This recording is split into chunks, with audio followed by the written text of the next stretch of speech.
It is awesome to see you all this morning. Thanks everybody for coming. Okay, now everyone please turn to page 1 of your annual progress report. Just kidding, we're not going to do it that way. All right, so I am Jared Duval with Energy Action Network, and I am really excited to share with you this morning some of the highlights of our just released 2025 annual progress report for Vermont. Just to set some context, this is a 10-month effort. We start in January. If any of you have been to the EAN office, you'll see each page up on the wall with all of these notes and color codes. It's really visually interesting. And this was such a team effort. Lena Steer, our former data manager and research analyst, who's now away at graduate school, played a big part in developing this report for the first 5 months of it. And then Cara and I saw it through to the finish line. But it included dozens of data providers, federal government, state government, utility partners. We had, I think, over 50 reviewers, 32 who submitted substantive comments, and your expertise really improved the final product. What we try to do with this report is two things each year. One is reliably include the information that you've come to expect and count on from EAN. What is happening with energy use, with emissions, with energy economics. But we also work really hard to keep it fresh and update it. And so with new data and analysis. And so just kind of by the numbers, I tallied up all of the graphics and visualizations in the report. And lest you think this is just another annual progress report from EAN, 24 brand new graphics in this report, most of which are on the topic of energy affordability and energy costs. 34 are updated or revised, and only 4 of the graphs in this year's report are holdovers from last year. And when I talk about energy affordability, look, we have heard this across Vermont, right? From the State House to kitchen tables, that affordability is a chief concern. And so we have always focused on energy economics in our reports. But this year, more than ever before, we have led with and leaned in on energy affordability analysis. And that's primarily what I'm going to share with you this morning. So when we started to tackle this question of energy affordability, I, for one, had the voices of a couple of our key network members and leaders ringing in my head. Because, actually, I should do some participation here. The first thing I thought of was our friends at the Regulatory Assistance Project, and the voice of Rich Cowart was in my head. And so when you say energy affordability, what is the question that Rap or that Rich would ask? 3 words. Compared to what? Thank you, Dara, a rapper. There we go. Compared to what? The other voice that was really in my head was another amazing board member for EAN is the Public Assets Institute's Executive Director, Steph Yu. Where's Steph? Hey, Steph. And there was a 3-word question that I imagined you asking. Does anybody know what that would be? Or you could say it, Steph. We'll see if it's the same as what I imagined you asking. Affordable for whom? Exactly. So those 2 questions, compared to what and affordable for whom, really guided our analysis this year. So let's dive in on that. So first, let's look broadly at energy costs, and then I want to dive deeper into transportation and thermal sectors in particular.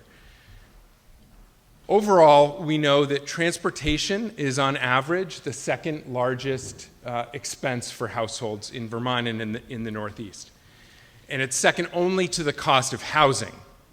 And within the cost of housing, the cost of heating is a significant expense. So we know that if we're going to tackle overall affordability concerns, that energy affordability is crucial. So what this graph shows is what Vermont's energy bill was in the latest year for which we have full data, in 2023. In that year, $3.3 billion was spent on energy in Vermont. with about 2/3 or more than $2 billion of it going to spending on fossil fuels. And within that, most of that was for gasoline for transportation and fuel oil and propane for heating. And that fossil fuel dependence is incredibly expensive for Vermont. $2 billion a year is about 5% of our gross state product. And crucially, that is just the energy cost. That's just the fuels and the electricity that you see. It does not include equipment or maintenance or vehicles. And I also think that this number is likely conservative because when we came across two different price estimates from the surveys that the Public Service Department did and the EIA did, we went with the lower number, which was usually the EIA numbers. And so that was a snapshot. Let's look at how energy costs in Vermont have been changing over time. And you can see we did two things on this. We really like to use double y-axes, or I do, and Cara humors me. Double y-axes here. So on the right-hand side in the orange, you see that we are looking at Vermont's fossil fuel consumption. This is just looking at the fossil fuel side, doesn't include electricity. And you can see in that orange line consumption over time in trillion BTUs. And then on the left-hand axis, that is total fossil fuel expenditures over time. And one of the things that really stood out to me is when you compare the years 2021 to 2022, and you see that fossil fuel consumption was essentially flat. We were using the same amount of fossil fuels. But the total cost of that same amount of fuel increased by about $700 million to Vermonters. And so this continued dependence on fossil fuels exposes Vermonters to a really high degree of price volatility and significant price spikes. So that was kind of macro, big picture, statewide. Let's bring it down to the household level and look at what energy costs have looked like for a representative household in Vermont. And so this assumes, the most common heating source in Vermont is fuel oil. Most households, or on average, have nearly 2 vehicles per household. So that's what we modeled using average heating load, average vehicle miles traveled. What would a household in Vermont that heats with fuel oil and has 2 gas vehicles, what would have happened to their energy costs? And what you see is that 2021 to 2022 price spike, which coincided with Russia's invasion of Ukraine, that resulted in effectively about a $2,500 increase in fossil fuel costs for Vermonters in 1 year. 1 year. Oops. And again, this is just the cost of energy and fuels. It's not the cost of equipment and maintenance. This is another way of looking at household energy costs. This is a great table from the amazing energy burden report that Efficiency Vermont puts out. So, we looked at the approach of, okay, what if somebody was using fuel oil and had 2 gas vehicles? This is just a pure average and set of ranges. And if you see here, the average expenditure in 2023 for total electricity, thermal, and transportation spending was about $7,000 a year, very similar to what we came up with, and again was a significant increase from the last time they had done the energy burden report in 2019 when it was less than $6,000. So we are seeing significant energy price increases led by the price volatility and our dependence on the fossil fuel side. Beyond the expensive and price volatile nature of fossil fuels, we also know that they drain money out of Vermont. It's a 100% imported global commodity product where most of the cost that we pay for is for that imported fuel, and very little of that stays and recirculates in state. In contrast with electricity, much more of the cost of electricity is bound up in local labor, local infrastructure, line workers, tree trimming, customer service operations, power purchases. So that's another significant difference, not just the price, but what happens with those dollars and how much they do or do not support the Vermont economy and Vermont workers. And fossil fuels, we know, are heavily polluting. This is just an example on comparing gas vehicles with electric vehicles. On the left, we see the lifetime emissions of a gas vehicle. And in the middle, we see what the average lifetime emissions are for an EV driven in the US. And then on the right, we see what those emissions for an EV driven and charged, more specifically in Vermont, would be. And because of our much cleaner portfolio than the national average, the lifetime emissions of EVs charged and driven here is lower than the national average.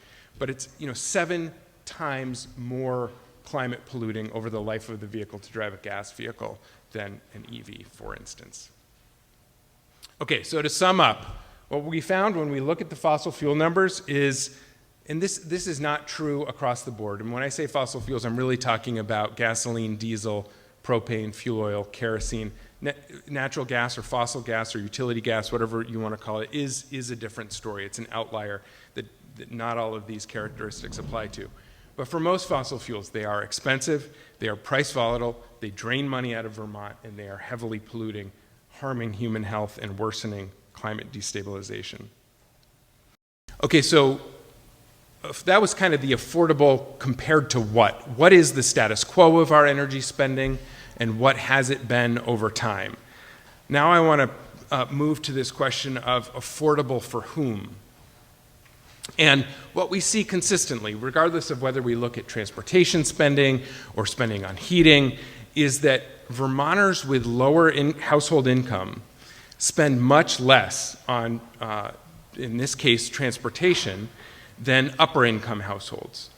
But the money that lower income households have to spend on transportation takes up a much higher share of their household income, presenting a much higher energy cost burden. You can see that in the orange is the share of transportation spending out of their overall household budget, and the blue bars are the actual spending. So spending significantly increases on transportation as you go up in income, but it also significantly decreases as a share of your household budget, which speaks to broader wealth and income inequality trends in our state and nationally. And we can see this as well on the heating. This is a combination of heating and electricity because this is data from the American Community Survey, and they combine those, so it's not disaggregated. But again, we see that even though lower and middle income households spend less on energy than upper income households, that energy spending takes up a far higher share of their budget, presenting a greater energy cost burden. And kind of when you look at overall transport, I'm flipping back and forth, and I'm going to continue doing this as we go, between transportation and thermal. I mean, those are the two energy sectors that present the greatest, where most of our energy use is, where most of our energy costs are, and where most of our pollution comes from. So most of this is going to be transportation and thermal. When we look at transportation spending, inclusive of all spending, fuels, vehicles, maintenance, we can see that where that spending happens is different for different households based on income. So look specifically at the orange and the blue parts of the bar.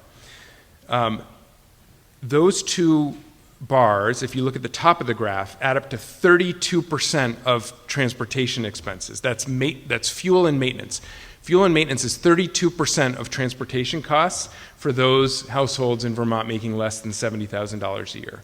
So fuel and maintenance is really important for those households. But if you look at folks making over $150,000 a year, fuel and maintenance is only 22% of their transportation costs, and more of it is going to the vehicles themselves, either buying more vehicles or buying more expensive vehicles. So fuel and maintenance, really important. This looks at heating fuel use broken down by income category, with folks who own their homes on the left, folks who rent their homes on the right. And one of the things that I think really stands out from this data is the orange, which is fuel oil or kerosene. And if you look at how much larger the use of fuel oil is on the left-hand side, those households with lower incomes, than it is on the right-hand side, the homeowners and the renters who have higher incomes. And so what this means is that the folks who can least afford high energy costs are disproportionately dependent on one of the highest cost ways to heat a home. And so you can add this up in terms of what does that mean over time? If you use a different heating fuel, what do your costs look like on average and over time? So this is pulling data from all of those fuel sources over the past 5 years, again, using an average heating load and the reported efficiencies for the equipment from the technical resource manual. So the last 5 years, the average cost for each of these fuels is the blue dot. So the highest, on average, the highest cost way to heat your home is with propane. And then fuel oil, heat pump, wood pellet, and fossil gas on the left. But what you see in those orange bars are the ranges of those fuels, and that illustrates some of the price volatility in that not only are propane and fuel oil the two most expensive ways to heat homes or businesses on average, they also experience the greatest amount of price volatility over time. And not only are those the two most expensive fuels for home heating, they are also the two most polluting when it comes to climate pollution. So you can see in the blue what the average annual heating fuel costs are for each of those fuels. And then you see on the right in the orange bar the average annual greenhouse gas emissions. And so I want to move to the price volatility element because it's really striking, the kind of roller coaster that Vermont consumers have been on when dependent on fossil fuels for transportation or heating. This is the transportation price comparison graph. You see gasoline in the orange, diesel in the blue, and electricity in the green, both lower cost and more price stable over the last 15 to 20 years. And this is, again, looking at transportation fuels. And so in the darker green, you see what the cost to fuel your vehicle with electricity is if you're on one of the EV rates, electric vehicle rates, offered by Green Mountain Power or Burlington Electric Department. And then this is the comparison of heating fuel costs over time. For most of this period, again, the two most expensive whole home heating fuel options were propane in gray and fuel oil in purple. And I already covered this earlier, but the share of dollars that stay in state or leave the state depends on the fuel. I mean, generally, if you add it all up, fossil fuels are about 3/4 of the dollars leaving the state, about 1/4 staying in the state. But how much stays or leaves depends on the specific fuel, and how much of that is bound up in the wholesale price of the fuel versus how much of that is bound up in infrastructure and trucking and delivery. And so even more money leaves the state with gasoline and fuel oil, and a little bit less with propane and fossil gas, as you can see here. But the options for getting around or heating a building beyond fossil fuels, like with electricity, or in the case of building heating with efficient wood heat, both of those keep a far higher share of our dollars staying in and recirculating in Vermont and supporting our local economy. So now I want to pivot to what can we do instead? How do we get out of this affordability trap of expensive, price volatile fuels that drain money out of state and are heavily polluting? And I don't want to sugarcoat this. There are real challenges to a transition, including upfront investments that need to be made to enable more durable affordability and to get on more price stable, lower cost energy curves.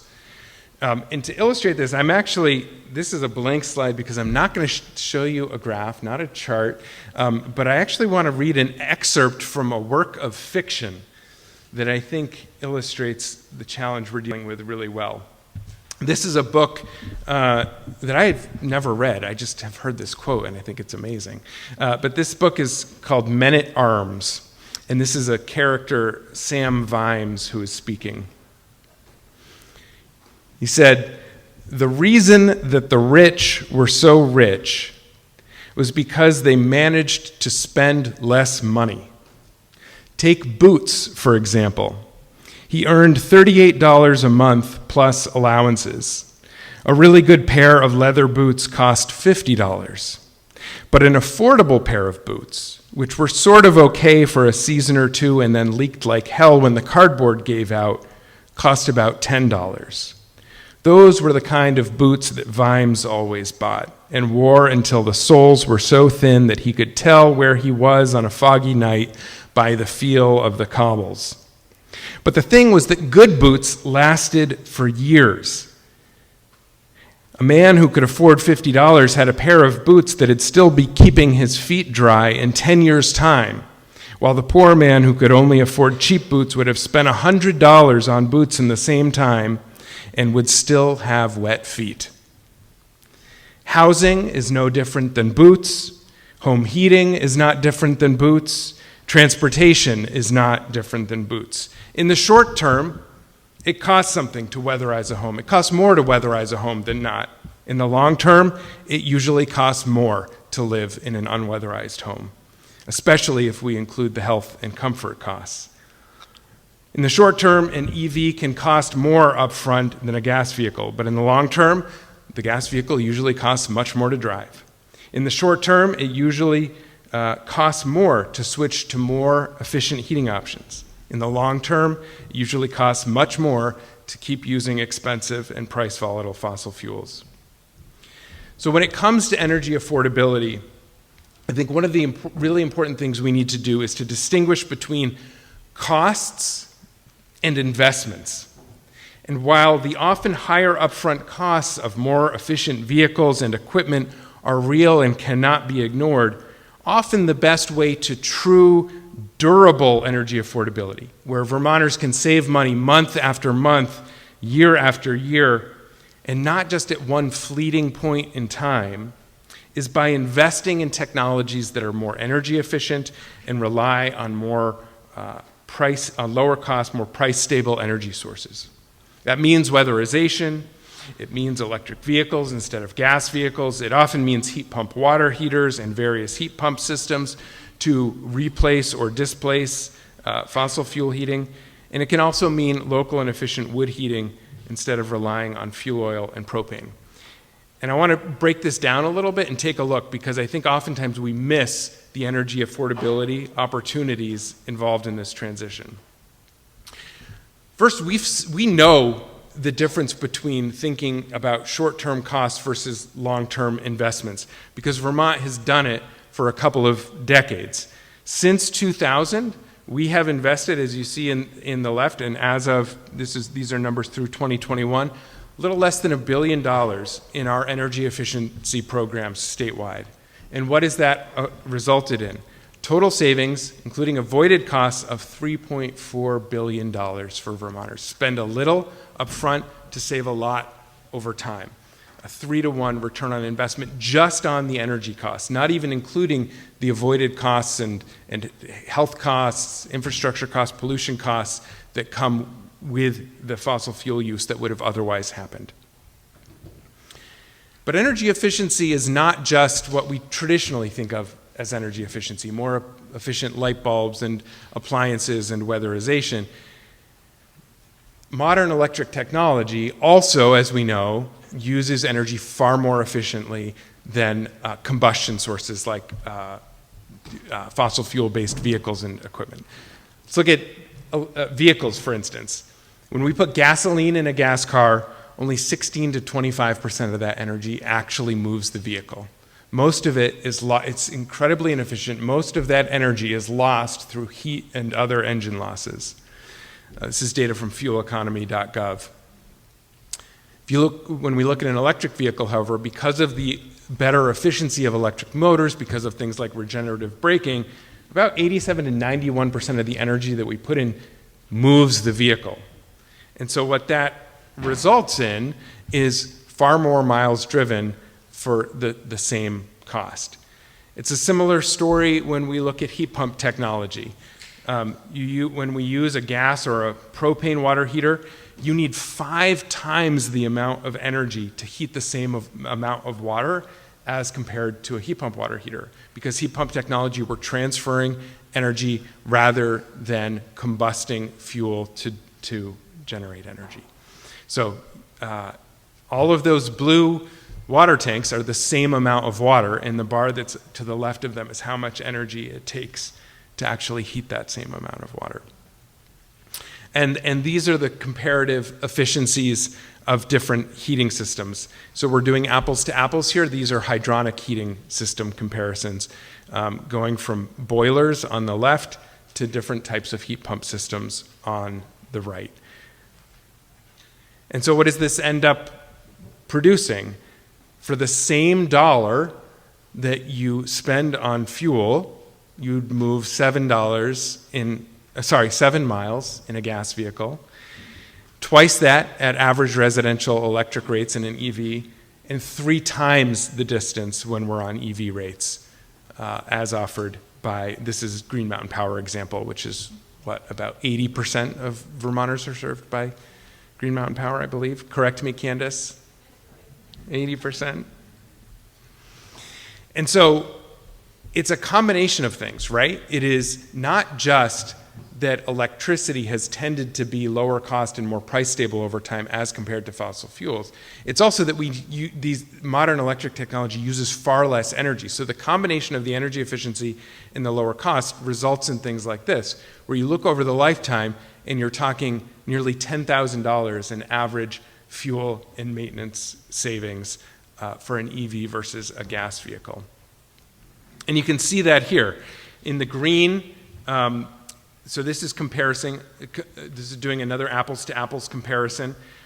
On the left, a Chevy Equinox gas vehicle. On the right, a Chevy Equinox EV. You can see that the sticker price, the upfront MSRP of the gas Equinox is about $5,000 less. This is conservative analysis, because what we do not show on the right-hand side for the EV, we do not show any purchase incentives.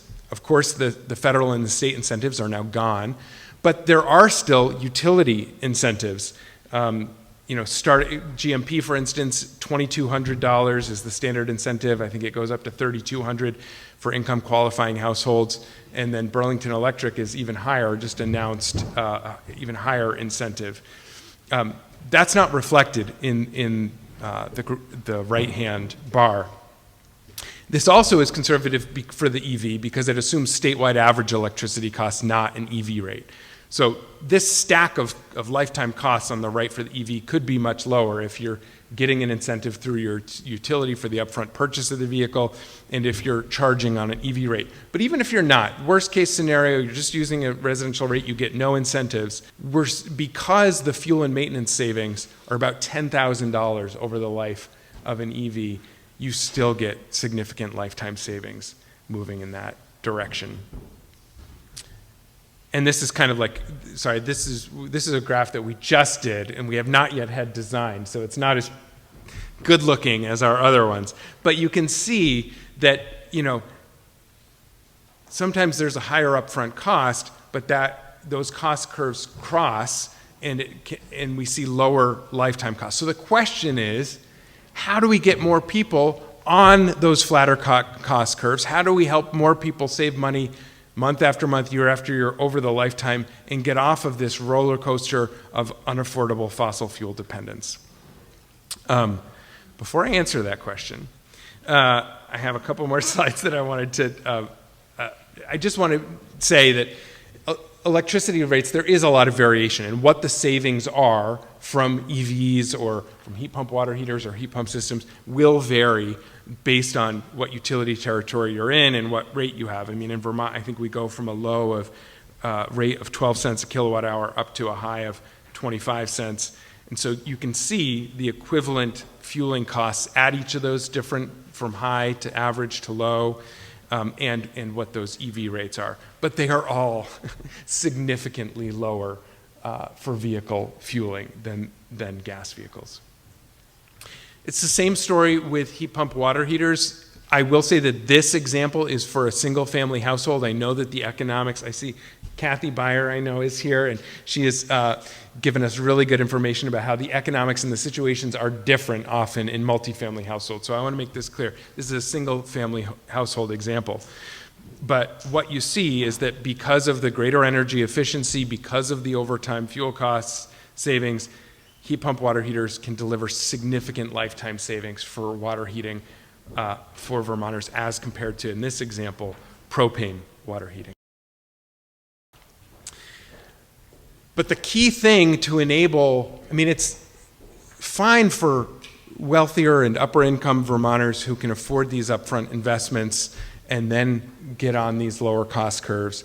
But for folks who don't have extra disposable income, the key thing to help access lower cost energy is the grants and incentives that allow for weatherization, that allow for the purchase of a newer used EV, that allow for a purchase of a heat pump water heater, et cetera. And we are now in a very different situation than we were a year ago in those equity-focused, affordability-focused incentives. So a year ago, if you were looking to get an EV, look at all of the tax credits and incentives that could help you overcome that upfront cost differential compared to a newer used gas vehicle. The federal tax credit expired September 30th. Electric utility rebates thankfully still exist, but mileage smart, fully expended and no new funding identified or committed. Replace your ride, same story. What a difference a year makes. All of those things are now, red is our color for gone away, right? They've stopped. And it's really, I think that the state electric vehicle incentives are one of the most successful and underappreciated stories of the past few years, and that the way that Vermont did it was so wise in comparison even to other states. If you were buying a vehicle that was over $100,000, or I can't remember, if very higher priced electric vehicles were not even eligible for incentives. And most of the incentives were dedicated to Vermonters with low or middle incomes. So low income was, as I understand it, defined less than $50,000, middle income between $50,000 and $100,000. 100% of Vermont's EV incentives went to those households. 62% of the incentives, like the number of incentives, went to households making under $50,000 a year. And 80% of the incentive dollars, because the incentives were even higher for lower income folks, 80% went to low income households.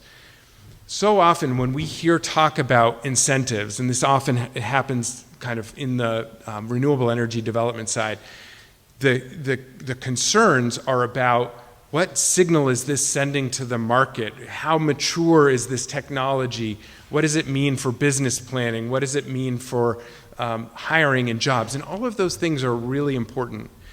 But to me, incentives are most important from an equity and affordability perspective in terms of enabling the folks who have the highest energy cost burdens and most need to lower their energy costs to access these more efficient and better technologies that can lower their costs.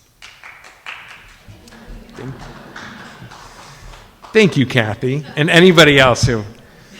And so, this isn't just about EVs. We had an incredible program in the state that, is it fully expended now, Peter, the switch and save dollars, or is there still a little bit left? Grace? There's a little bit left. Tiny bit left, but not much, right? But we saw, this is the data from April 24 through March 2025. Over 1,000 Vermonters with low and middle incomes received grants to install heat pump water heaters, and this helped lower costs and pollution, but we don't know if that program is going to be able to continue. And weatherization. Weatherization has historically been funded with, at least through the Weatherization Assistance Program, a big portion of it through the gross receipts tax. That's historically been the largest source of state funding, including it's interesting, including a 2-cent tax, gross receipts tax on fossil heating fuels. And there's a really important difference here, that for electricity and fossil gas, the funding that goes to weatherization assistance is a percentage of the fuel cost. With delivered fuels like fuel oil and propane, it's not. It was just a flat 2 cents. And it's been that way since 2017. So what that means is that it has not kept up with the cost of inflation. Since 2017, cumulative inflation, prices have gone up by about, I think it's 32%, it's in the low 30s. But the cost of weatherization projects, Peter testified on this last Thursday, has been more like 50% increased in the cost of materials and labor. I think the average weatherization project you quoted, Peter, was, went up from about $8,000 to $12,000 over a similar period. And so when you're still doing 2 cents a gallon 8 years later, that money is producing much less low-income weatherization than it was in 2017, for instance. So I think that this is important for us to think about. This is the key tension in catch-22, I think, in energy policy discussions right now, is that we know there are ways to get to durable energy affordability by using more efficient, often electrified technology, but it will not happen on its own, especially for the people who need it most, and we're going to have to figure out a way to overcome some of these upfront cost hurdles, and it's in a difficult federal and state environment. But if we want an equitable energy transition, if we want to answer in a good way the affordable for whom question, we're really going to have to lean in on this in particular. I lost track of time. I hope I am not. Good. Okay. And so I am done with slides. There's a lot more that I have, but I want to invite you to log on to Slido using that QR code, or you can just follow it on the agenda and type in a question there, and then Cara will see those questions, and whatever gets upvoted, she will ask. While some of those questions are populating, I want to just say a few things about the report. The report and all of its graphics are available on the EAN website at eanvt.org. If you are on our mailing list, as Cara said, you should receive a report in the next week or so, but take your extra copy today and give it to somebody. And if any of you are going back to organizations where people would like some, or you have an upcoming event, I think we've got like 5 boxes, 500 copies. We print them to be used. Feel free to take stacks with you and lighten our load on the way home. This year's report also includes a poster insert. It's folded in the middle. It's 2-sided, one on energy affordability, one on emissions. So you can have that. If you want a version that is clean and flat and not folded already, we have some of those on the table over there that you can pick up at some point. One of my favorite moments of last legislative session, I was introduced to Jack Locker, the committee assistant for the House Energy and Digital Infrastructure Committee, and I introduced myself to Jack, and he said, "Oh yeah, I know EAN. I had your poster hanging in my dorm room when I was a student at UVM." So we hope to see these posters all over the place: dorm rooms, RPC offices, et cetera, et cetera. And thank you to Representative James and Senator Watson, who gave us really good feedback on those posters this year and helped inform them. All of our graphics are up on the website, free for download and use. If you have a newsletter, a website, something you're producing in your own slideshow, you'd like to use them, free for download. Just please do the attribution. And if you would like to schedule a presentation or a discussion about this report with your organization or a community group or a network, this is now out there. We want to be, our work is all about helping ground and advance a productive energy conversation in Vermont, and the extent to which this report and presentations and discussions about it can do that. just let us know. We'd love to go around the state and be in discussion with Vermonters about it. And as always, we're looking to improve this report. Cara doesn't want to hear this, but it won't be too long until January when we start thinking about the 2026 report. So if you have ideas for what the next set of new analysis should be, or what about this question, we always want your feedback. But with that, let's see what we got for questions. So another question that's very popular, but we may not have an answer to, is how can we provide this presentation to Governor Scott and his team? I should also say I'm really grateful that a number of leaders in state government are here today. Jane Lazorchak, who leads the Climate Action Office at the Agency of Natural Resources, and other folks from the Climate Action team, including Erica and Lauren, are here. I know Public Service Department folks registered, although I don't know if I've seen TJ or Melissa yet. Maybe I just have missed them. In the past, we have met with and shared this with the governor. That hasn't happened in recent years, but we would love to be able to do that if that was open to us. Okay, so here's some questions that really are for you. How will federal administration impact data in this report, and how are you collaborating with the state to ensure good data going forward? Yeah, this is a really key concern, and I know that this isn't just on the energy side. I serve on the board of Public Assets Institute, and Steph was just telling us about challenges with getting census data and Bureau of Labor Statistics data. I think for us, the sources that we rely on most are the U.S. Census, the American Community Survey, Energy Information Administration, EIA data, EPA data. One of the big concerns is the state inventory tools that the EPA has supported for greenhouse gas inventories, EIA data on price tracking. I don't think we're going to see the effects of that, right away because of some of the time lags, but it is a big concern, and I think one of the most important things that we can do is commit to high quality, transparent data collection in reporting in Vermont, even when that's not going to be happening at the federal level. So I think things like continuing the Public Service Department's fuel price reports will be really important, so that we're not just dependent on EIA for that data, for instance. I think building out what ANR can do with our inventory so we're not so reliant on EPA. And a lot of steps have been taken in that direction already, thanks to Colin's leadership when he was the lead author on the inventory, and now with Erica's work. I mean, we are now, when we look at climate pollution in Vermont, when we're looking at fuel sales volumes, it's not federal data. It is the data that we get from the tax department in JFO for gasoline and diesel and fuel oil and propane that's sold in Vermont. But there are pieces that we've been more dependent on federal data for, like the EPA set tool for the agricultural sector, for instance.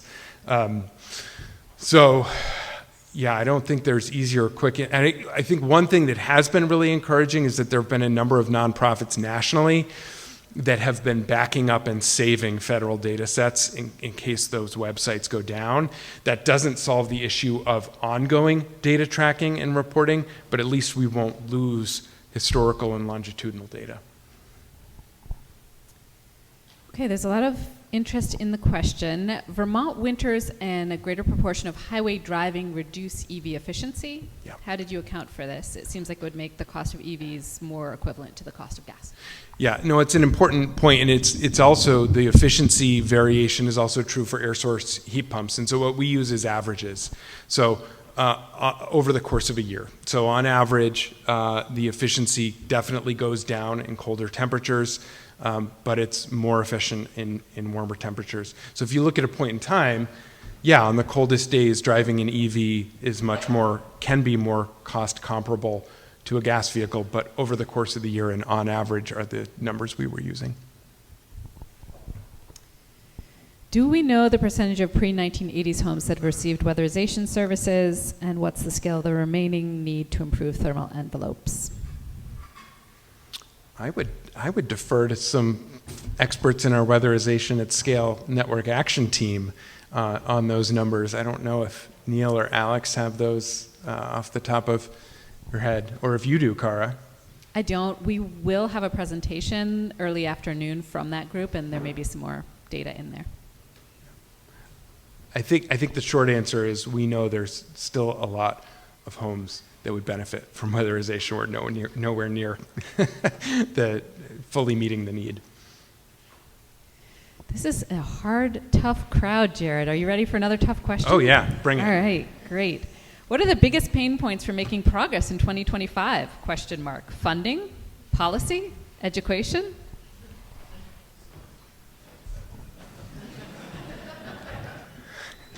I want to hear what you all think in response to that question. I would say I was talking with this.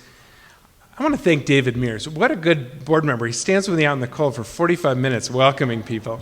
One of the things we were talking about in those 45 minutes is that at this moment in time, when we're talking affordability and energy affordability, it's so encouraging that that is what everybody is focusing on.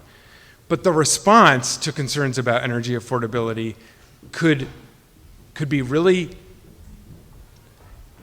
helpful and healthy and productive, or they could be really damaging depending on whether we are short-sighted or whether we think for the long term. I'll give one example. There's an energy efficiency graph in the back that I shared in the presentation.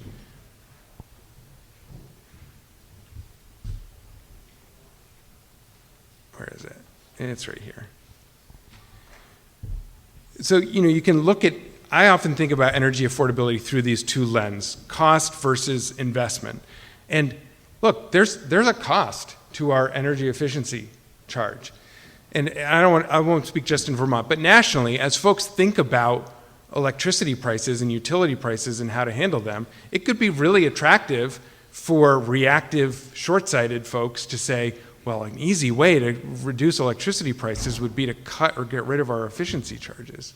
But we know that over the long term, that's going to be one of the most short-sighted, ineffectual, harmful things to do, because that is the very investment that is delivering energy affordability and energy cost savings over time.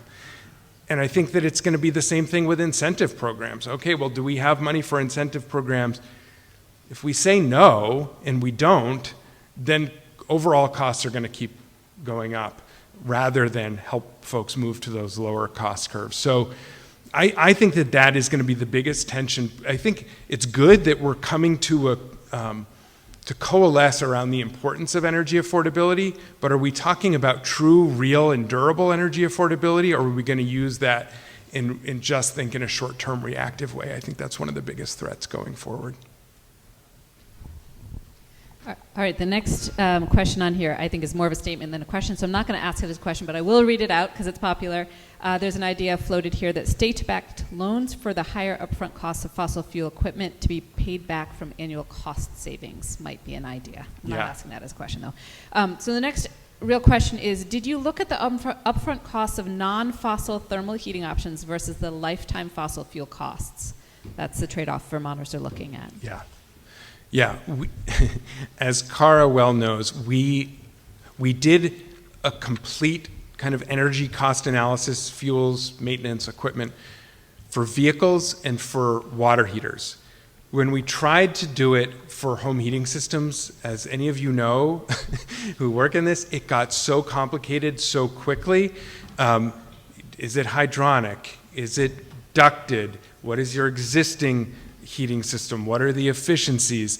And all of these different types of equipment, what are the incentives available? And so it felt like there wasn't one representative or accurate way to present that. I think what we're going to have to do when we have more time is just prepare a lot of examples, because there's so many different heating systems, heating options, but it's much more complex and less straightforward of an analysis than it is with vehicles or water heaters, where you can easily do an apples to apples comparison. Okay, how might a cap and invest program change the economics of the transition to clean energy?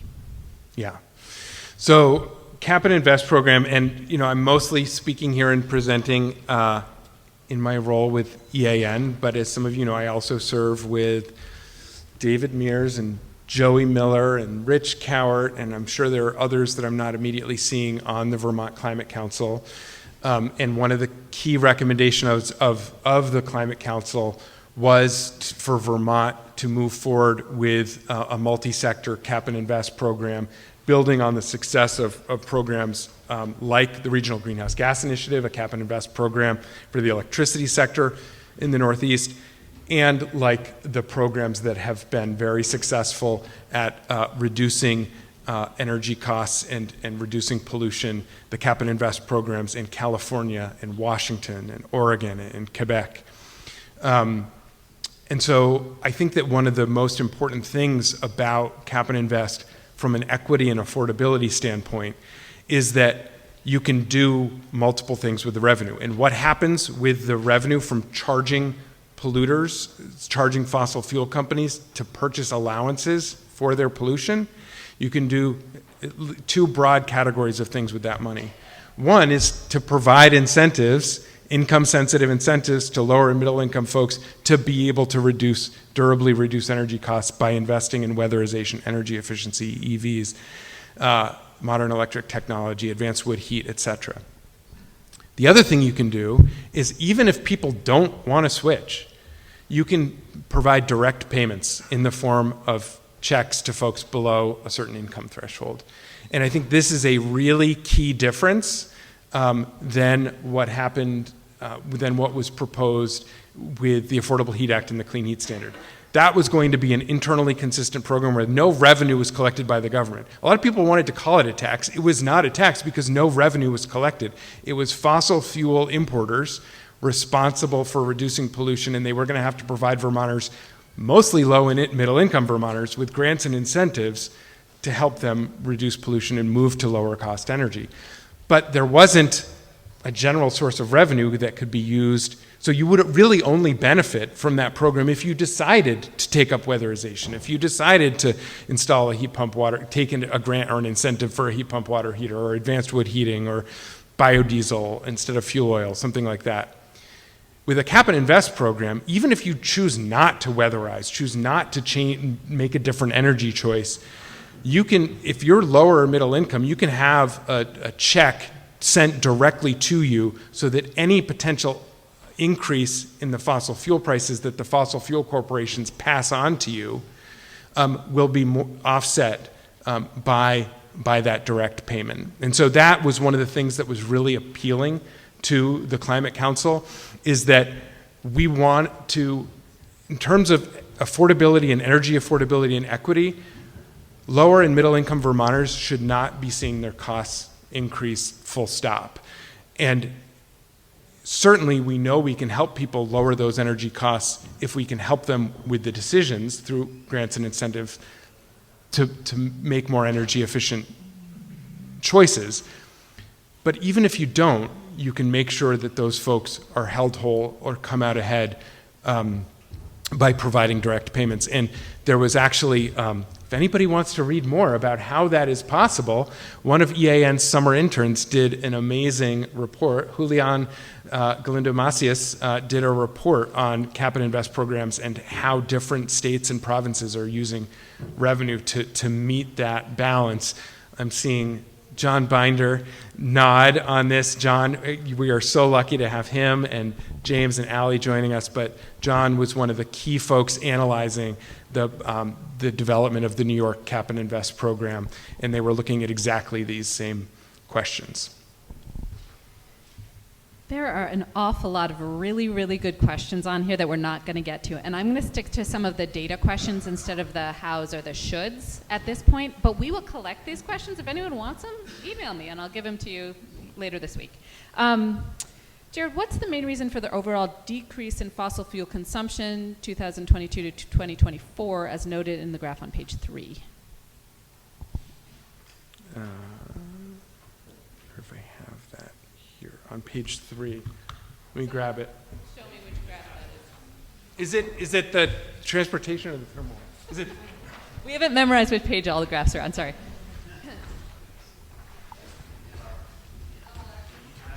Oh, it's the overall one, yes. This one? So broadly speaking, one of the main variables when it comes to fossil fuel use in the thermal sector is how warm or cold a winter is, so what the heating demand was. And so you can see on page 23, we've overlaid heating degree days with fossil heating fuel use. That historically in Vermont has been the primary driver of fossil fuel consumption in the thermal sector, is how warm or cold a winter is. And we have seen over time steadily warming winters, and so some, not as much as we'd like to see, but some decreasing fossil fuel use. But most of that decrease has come from warming winters. It hasn't come from energy efficiency or moving to non-fossil heating. On the transportation side, usually the number one indicator is vehicle miles traveled, because the vast majority of our vehicle fleet is still gas fleets, so vehicle miles is directly associated with fuel use and emissions. And so we saw a big decline in 2020 as more folks were staying at home. And then there was only a partial rebound, though, in 2021 and going forward. And the main reason for that is that there has been some durability to telecommuting patterns and more folks working from home either all the time or some of the time. And so the miles that we see from commuting to work have stayed lower post-pandemic. And that's been one of the big factors there. Another factor you look at the fuel use and emissions on the transportation side, and it's been a stronger downward trend than on the heating side, because there's other variables there. It's not just fewer VMT from telecommuting, it's also improving efficiency even of the gas fleet over time, and some of the adoption of electric vehicles. All right, this question is really popular, so I will ask it. How can we address the difference between income and wealth in incentive programs? It's such a good point. And I would almost love to invite Steph to come up to talk about this, since she's looked at it a lot, but I'll spare her. But you guys should all talk. If you don't know Steph Yu from Public Assets Institute, they are like our peer. What EAN does on the energy and emissions side, Public Assets does with the state budget and fiscal policy, and looking at how those decisions affect Vermonters in different economic situations. And so they've done a lot of analysis on that very question. So talk to Steph if you don't know her. But I think it's a really good point. I think income is easier to assess, and it's easier to implement incentive programs based on income. Because wealth has so many different forms: property wealth, investment wealth. And I think that in an ideal world, incentives would be wealth-based. I think that there are a lot of, there are some situations where people have a lower annual income, but they actually have a lot of wealth that doesn't show up in that income. So I guess where I would say is, theoretically, overall wealth makes more sense to me as the thing to look at for whether or not there is need to get a grant or incentive. I just think it's really difficult to know and then design and implement a program on. Like it's really easy. I just did this for my used electric vehicle that I got. When I went onto the GMP incentive site, it was just a checkbox: is your income above or below this level? And I know that there is some level of auditing, of checking of that, of random, but being able to just know what the, annual income that you reported on your taxes is much easier than knowing the full picture of someone's wealth, I think, is the short answer I would give. All right, I'm going to give you a few logistics before we take a break, but let's thank Jared for that presentation.